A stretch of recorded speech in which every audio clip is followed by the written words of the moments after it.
Gente, eu voltei e no vídeo anterior eu deixei uma receita de pão. Espero que tenha, que vocês, se você não viu, que você veja que é uma massa muito bacana, uma massa coringa que vai ajudar você tanto a fazer pão para a sua família ou para fazer para vender, para uma renda extra, tá bom? Lá durante o vídeo não deu para passar todas as informações que eu gostaria, por isso que eu tô fazendo esse vídeo, para deixar algumas dicas para você que assim como eu gosta de fazer pão, gosta de um pão caseiro, de pôr a mão na massa, tá bom? Então eu anotei algumas informações, vou passar aqui para vocês. Quando a gente faz pão caseiro, a gente não é porque é caseiro que não tem que ter qualidade. Então para fazer um pão, você precisa de uma farinha específica. Claro que para começar, para fazer pela primeira vez, você vai fazer com a que você tem, mas pode ser que dê um pouco mais de trabalho. Por quê?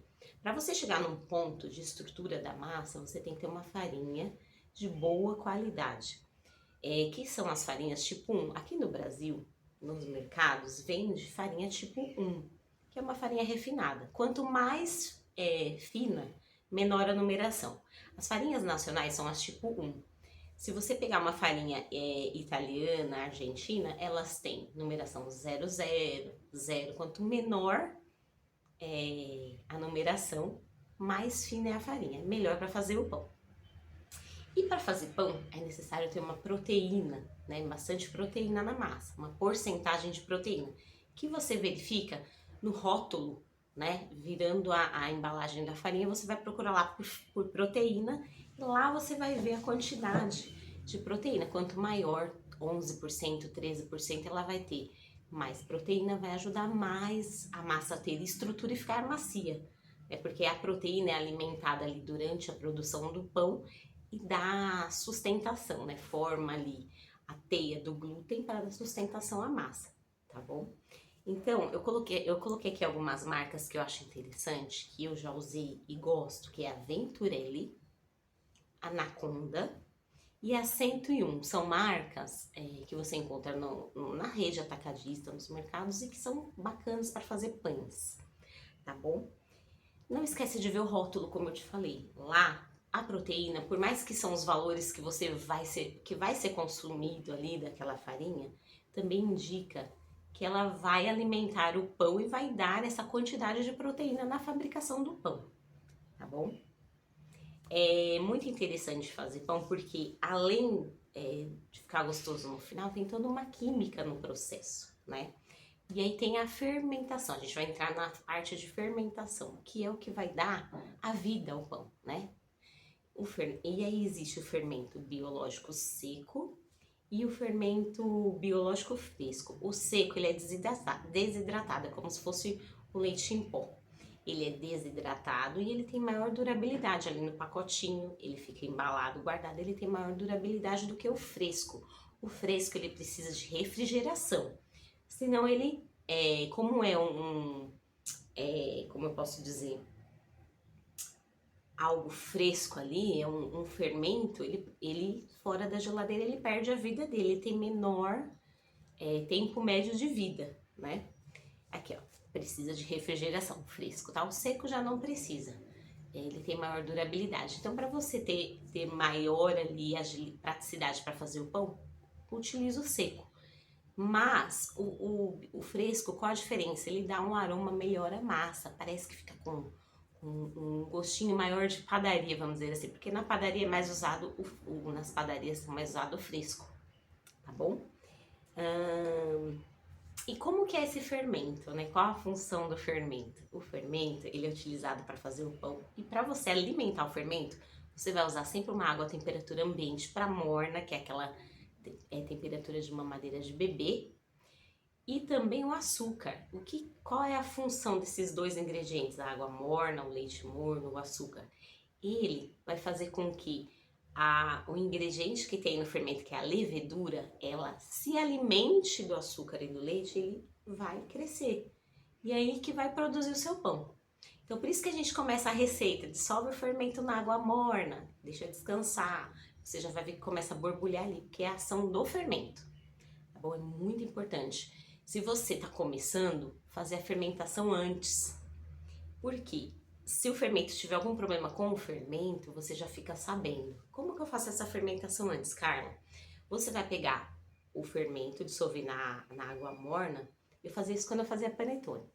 E vai colocar uma pequena quantidade de farinha, umas 100 gramas de farinha. E vai deixar ele ali parado por uns 20 minutos, uns 10 minutos.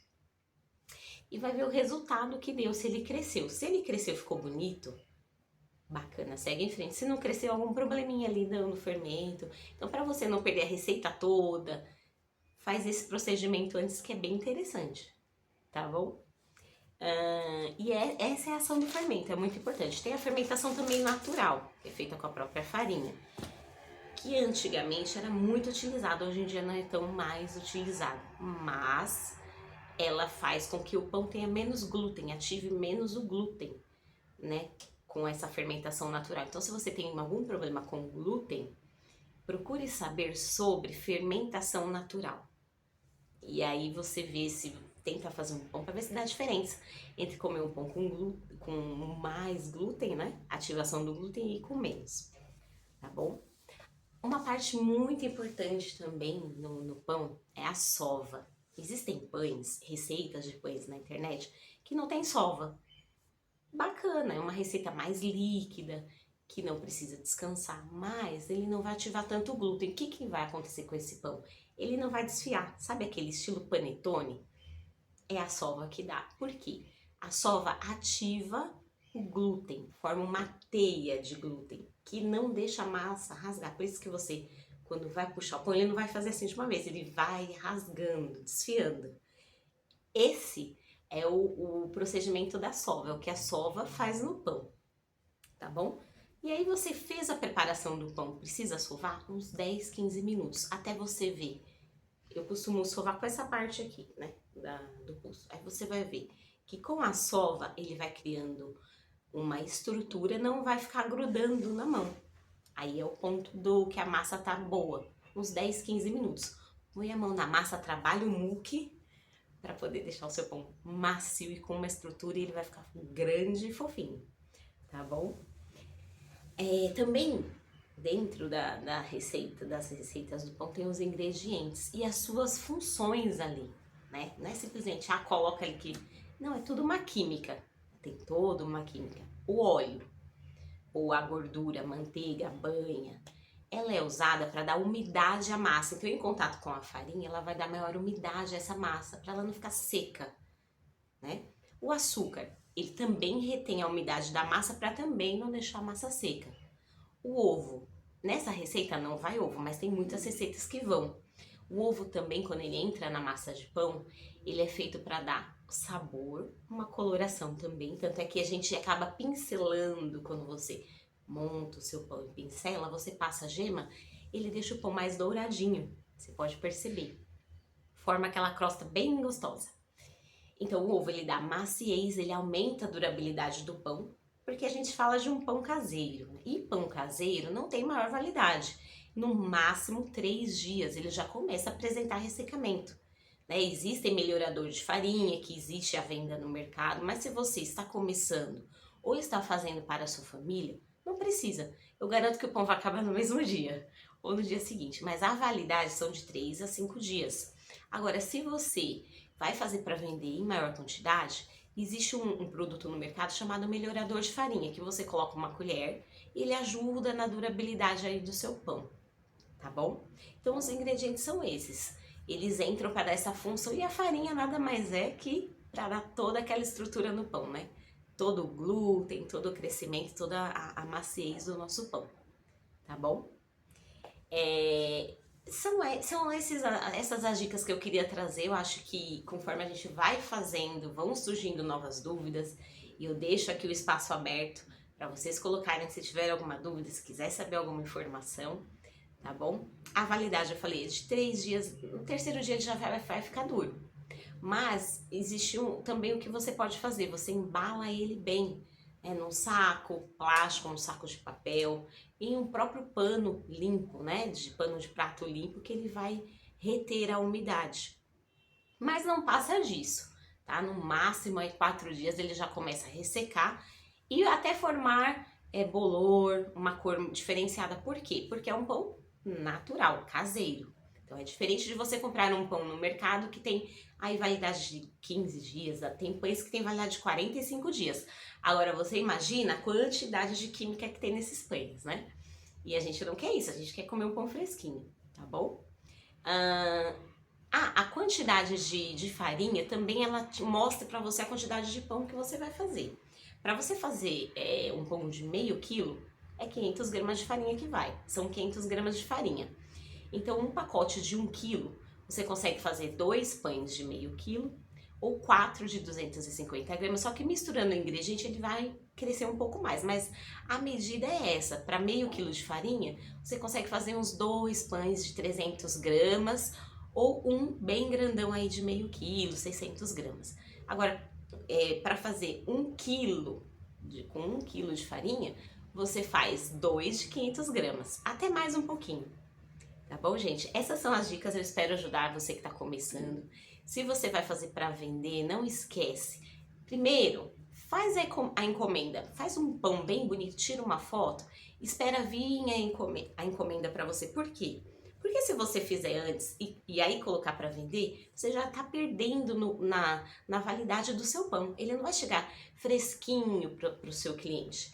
Então, divulga primeiro, faz um em casa que os filhos vão comer ou até você mesmo. Tira uma foto bem bonita e fala, primeira encomenda. É mais um pão vendido. A pessoa que vê a foto vai falar, opa, ela já tá vendendo, eu vou pedir também. Aí pegou a encomenda, já pega uns 4 pães, já fabrica tudo de uma vez. Embala, se possível, para começar eu não colocaria direto no saquinho plástico. Compraria o saquinho plástico e também, se você não tiver condições, compra papel manteiga do tamanho um pouco maior do pão, embala ele assim as laterais e coloca no saquinho. Faz uma embalagem bonita, um lacinho, vai ser todo o seu diferencial. Com certeza você vai ter o seu diferencial, o que vai fazer o cliente voltar até você. Fabricar com carinho para poder vender e o cliente voltar até você. Eu tenho certeza que esse pão vai trazer muito resultado na sua vida. Se você não fizer para vender, vai fazer só para os seus filhos, vai trazer muita felicidade. O meu filho, ele sempre pede, quase todo final de semana, mãe faz pão, e é algo que fica na memória afetiva. Eu tenho certeza que na sua família, você lembra de alguém que fazia aquele pão para você e você adorava, como esperava aquele momento de comer. Não é? Eu espero que essas dicas tenham ajudado vocês. Eu volto em um outro momento, falando desse assunto, falando de um outro assunto, e a gente se encontra no próximo vídeo.